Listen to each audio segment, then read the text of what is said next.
What's good, YouTube? It's that guy, Mo, back with another video. And today, I got Cappy Army.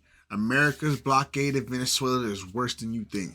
So, I've been hearing a lot about what's been going on off the coast of Venezuela between the United States and them. And I'm just very curious to know, like, what's the exact facts and, like, are we close to going to war? Definitely don't want that, but I've been watching Cappy Army videos for a while now, and I'm just excited to get to it. Let's do it. Map behind me, we can see the geolocated flashpoints of the United States military's blockade and the strikes on drug trafficking vessels. America just ordered the 4th Fleet to execute a complete and total blockade of all sanctioned oil tankers that are entering and leaving Venezuela's coasts. This is a significant escalation and a historic move because the U.S. hasn't openly enforced a maritime blockade in more than 60 years now. I'm absolutely, honestly shocked that we haven't seen an F-35 shoot down a drug Cessna with an AIM-9X Sidewinder yet. So F-35 shooting down a Sidewinder. That's not even fair.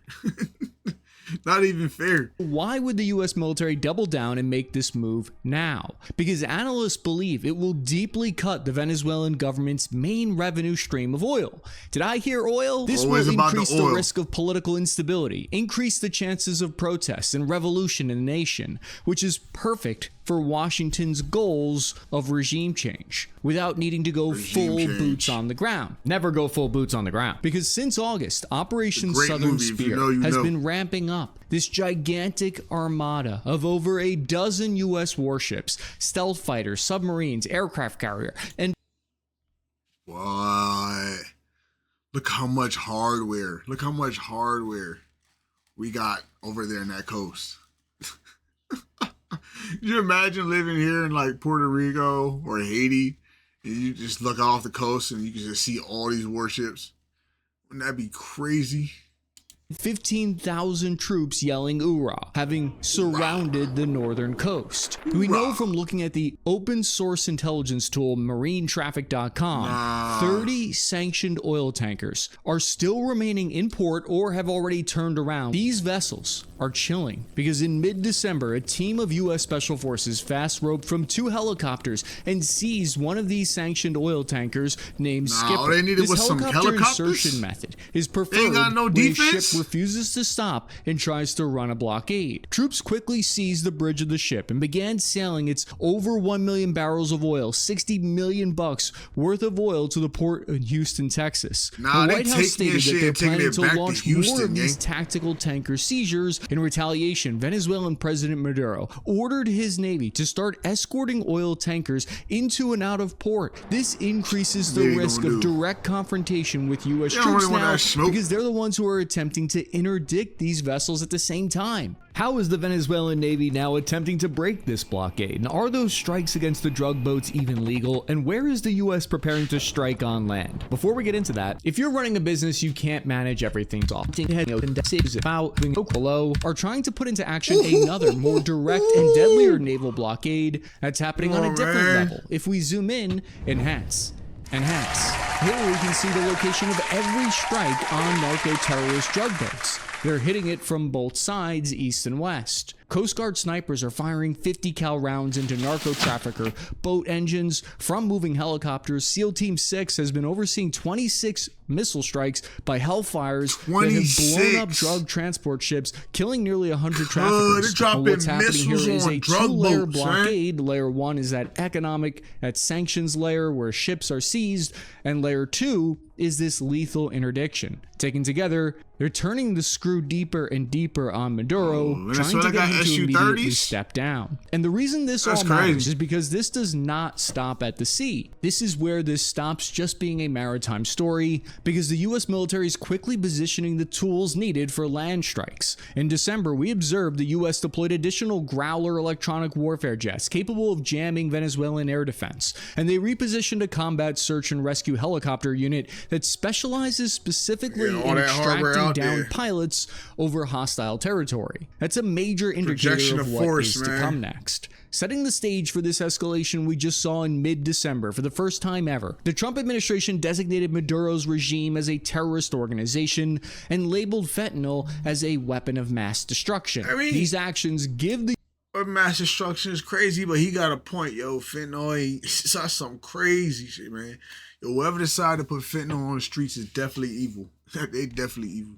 U.S. government increased legal justification for using its full firepower to combat narco-terrorists. However, sources widely agree fentanyl does not usually transit from Venezuela. It mainly comes from Mexico and China. I think the reason many people in the United States still feel good about seeing drug boats destroyed is simple. After more than a decade of hundreds of thousands of Americans killed by drug trafficking, it can feel satisfying to watch traffickers face immediate, violent consequences. Hardly a person in the United States has had their life unaffected by drugs. So seeing summary execution of those even involved in it in any way, shape, or form can be cathartic, even when the boats aren't carrying fentanyl. This instinct for revenge is a deep part of human nature in war. There's also a deterrent logic at play. There's a message being sent in each missile to every cartel smuggler, and also to the Venezuelan military that are watching. It says, you might be next. And it's undeniably a spectacle on top of that, a brutal one. The fact that the US military maintains an official video repository, the website DVids, has become like a live leak where it uploads real combat footage, including their kill cams of narco boats. To me, this is a surreal feature of modern warfare. It turns website brutal watching these humans involved if idiots killed to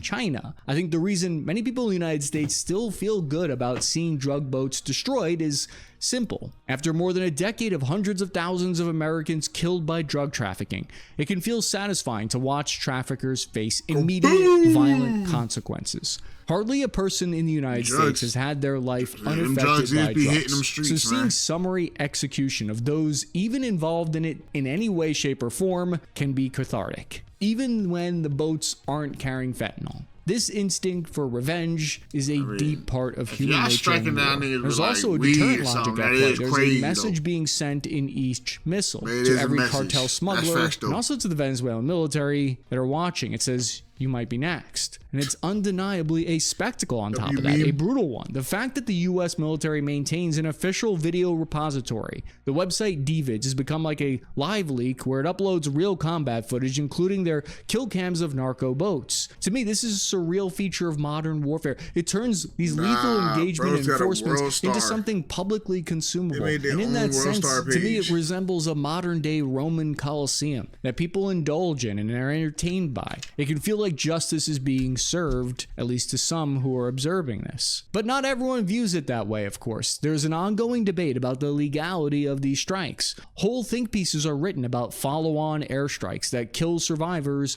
after the initial disablement of their boats. But that debate rarely gains traction. Public sympathy isn't there. It's extraordinarily difficult to convince Americans to feel empathy for these drug traffickers, or to portray these vessels as innocent fishing boats when they're low-profile speed craft with multiple onboard engines, reinforced hulls, excess fuel containers, no legitimate fish on board, no tracking AIS, and crew actively attempting to flee armed interdiction. They operate at night through known trafficking corridors, attempting to outrun helicopters and naval patrols. If it looks like a duck and smokes crack like a duck, it's probably a narco-terrorist. But whether it's legal or not, or whether these are innocent fishermen or not, many Americans are feeling helpless to stop the scourge of drugs, and they want to see a take-no-prisoners approach. I'm not putting a moral judgment on that, I'm just explaining how many of the American public views this campaign. When we move over to analyzing the campaign over land, we can see how Venezuela's oil system is geographically boxed in the Orinoco heavy oil belt. Most production, refining, and export nodes are all along this coast. From a blockade perspective, this means the United States does not need to surround the whole country. It only needs to control a narrow set of sea lanes to exert disproportionate pressure. Wait, I'm having flashbacks of Libya in 2011. This is like the same exact geography, oil resources, dictator. Sometimes history rhymes, sometimes it straight up plagiarizes itself. Weapons of mass destruction. I feel like I'm in a fugue state right now. Except there isn't a large armed militia on the ground like in Libya, and hopefully it doesn't devolve into a civil war. Naval blockades come in three main types. There's distant blockades that seal off an enemy from far away. Like, I don't know how long Venezuela think they can like keep this going, because like you're right next to the mainland of the United States. Like, how do you expect to do anything when we can just replenish like this? Everything's right there. And I pray for the people of Venezuela that this goes well for them, man. Points in open seas, and then there's close blockades that put warships directly outside enemy ports to physically stop them, like the U.S. quarantine of Cuba in 1962 was effectively a close blockade. Then there are selective blockades which target specific cargo through enforcing and stopping anything that's sanctioned, like this one. Okay. That's important info. Several oil tankers have already sailed from Venezuela toward Asia, with a naval escort protecting them. In fact, 80% of this sanctioned oil ends up heading to China. However, according to the New York Times, so far none of these escorted vessels are actually on the naughty list of sanctioned tankers, so it's kind of an empty threat so far. Does that mean Maduro is bluffing? Is he playing coy? That scamp. It's a concern because Venezuela uses a 2,500-ton Mariscal Sucre class frigate and a Pago patrol vessel class for these kind of escort missions. Even in poor maintenance, their SAM missiles and 76mm cannon pose a threat to helicopters that are nearby. Its automat anti-ship missile could also cause serious damage, but firing one at the US Navy would be a good way to instantly get deleted. And the Maritime Security Response Team have tricks up their sleeve, including electronic warfare jamming that allow them to get to these vessels and board them anyway. It's vital for Maduro's survival to keep that dark fleet of sanctioned ships delivering oil to their customers, because 70% of the country's oil exports rely on it, which will now be choked off. 70%. This means at least $8 billion in revenue per year in oil. It's been sanctioned. $8 billion per year in oil, and you think they're going to be able to make this last?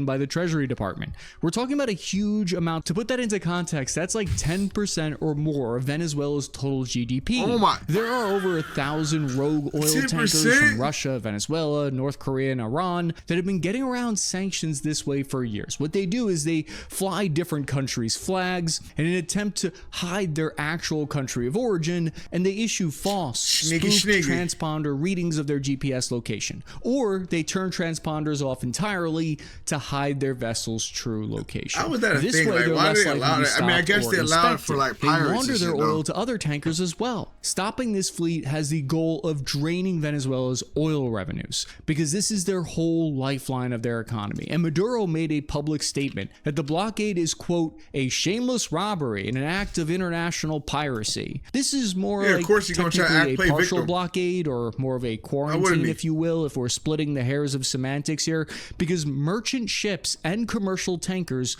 will continue to be able to pass through and trade to and from Venezuela's coast for now. PDVSA is the state-owned oil company in Venezuela. They made a statement about the naval escorts saying, quote, their ships sail with full security, technical support, and operational guarantees in legitimate exercise of their rights to free navigation. Meanwhile, U.S. officials are looking into options on how to respond to these naval escort ships that Venezuela is sending out. One of the easiest ways is to seize tankers outside Venezuelan territorial waters. These combat ships cannot operate far outside their coasts without logistical support. So the oil tankers can be stopped on their way to China and yoinked up. If an escort ship were to try to prevent seizure of a ship by firing at an American helicopter with a boarding crew, that would be the perfect casus belli the U.S. government's looking for to launch a massive retaliation attack. Give me an excuse. That's a fancy word for totally justified in killing people now. Take a look at this population density map of Venezuela. People are overwhelmingly concentrated along the northern coastal belt. The main cities, including the capital in Caracas, form a continuous strip of having most of your main infrastructure and population on the coast. It's dangerous, especially if your navy's not strong enough to like stop another navy because they get here and they're able to start bombing this, detrimental and devastating. It's least to say. High human density. Any strike here carries increased risk of collateral damage, which would be no bueno. However, this geography is an advantage to US bombers because they don't have to travel over vast distances of land to reach key targets, which would expose them to air defense. This strongly incentivizes precision, standoff weapons, and maritime delivered effects instead of any kind of deep ground operation. This diagram here shows Venezuela's key energy production power facilities that generate their electricity. Also all located. Look, all located on the northern coast. See, literally a blockade of this and taking this over. Checkmate.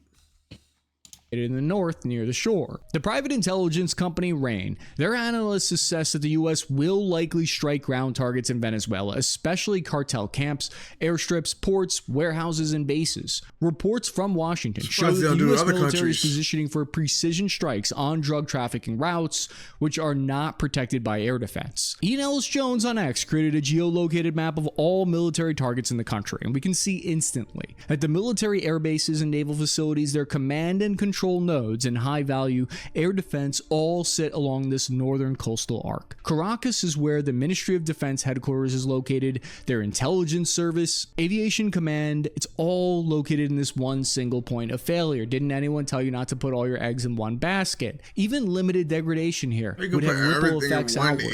Large gaps in air defense remain inland and the south. The important thing to see here is that Maduro is not able to absorb pressure. The regime clings to a narrow coastal spine with no defense in depth. From a defensive perspective, it's unfavorable. However, the vast nation of 350,000 square miles, made up of jungles and mountains, are also unforgiving to ground invasions. The southern half of the country is almost empty by comparison. Extremely low population density here, with little strategic value and very limited infrastructure. The south of the nation is made up of mostly difficult terrain, it's dense rainforests. It's actually beautiful. I wish I could go there one day if Maduro didn't extradite me to Russia. But this terrain makes much of the country inaccessible. On the other hand, the south of the nation is where all of the narco trafficking happens, because here on the Colombian-Venezuelan border is where cocaine is moved through the nation. Venezuelan military units at these checkpoints charge fees and provide safe passage for it. We call that in New Jersey protection money. From there, it's shipped to temporary airfields and flown north to the Caribbean or Central America.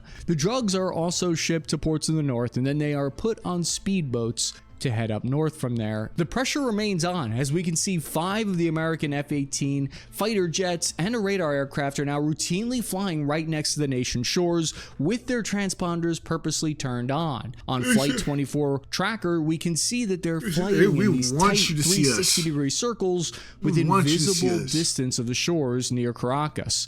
And one of the main people to know here, who's a key figure in planning and executing these aircraft missions, is the chairman of the Joint Chiefs, Dan Kane. When asked how he's advising the president on Venezuela, he said, quote, "The Joint Chiefs of Staff job is to present the range of military options that this president should consider with all the secondary and tertiary considerations that go into those options, so that a president can make whatever decision he wants to make and then we deliver." It's easy to get this mixed up, but the chairman of the Joint Chiefs does not actually command any forces. His job is to purely create strategy and advise military options. And it's interesting how he notes that he's telling the president about possible second and third degree reactions here, meaning possible blowback from any considerations. However, the other key figure in this conflict that you need to know is Secretary of War Pete Hegseth. He's in the direct chain of command, and his role is to advise on policy and also executes orders on behalf of the president. His job is also to be sort of the face and voice of these missions in public, and he said, quote, "This mission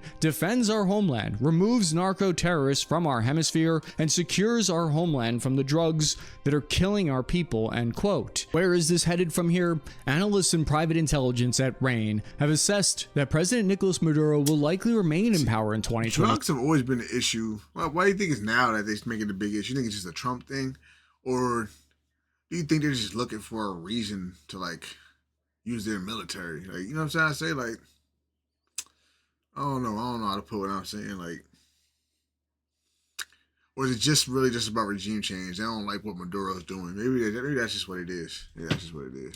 2026 unless a strike hits him or there's a large ground campaign, which they believe is unlikely. They assess that the regime will likely retain sufficient support within the security apparatus to hold on to power. This would make kinetic strikes against government buildings and other political targets in Caracas more likely, though. Beyond Venezuela, Washington is also likely to target cartels in border areas or isolated regions of Mexico and Colombia, and they believe this will initially be done while seeking the agreement of these countries' governments. They also note that as nations vote in conservative powers, this ideological alignment will help facilitate U.S. military action across Latin America. Once sanctions turn into seizures, seizures turns into strikes, we're already climbing the escalation ladder. The only question left is who blinks first. What are you gonna do with this the sword? video, watch this one on the U.S. Navy's $1.6 trillion. Yeah, that's gonna be it for that video, man.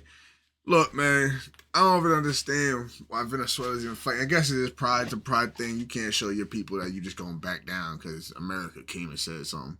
I get that. And I see both sides. You know, America, the drugs is crazy out here. It's crazy. But I could get how they'll see as us coming to their country and telling them what to do, why they wouldn't be rocking. But another great video by Cappy Army, man. Make sure y'all go check out his page. I want to thank y'all for coming through and watching what I do. Make sure y'all leave a like and subscribe. Until next time, yeah.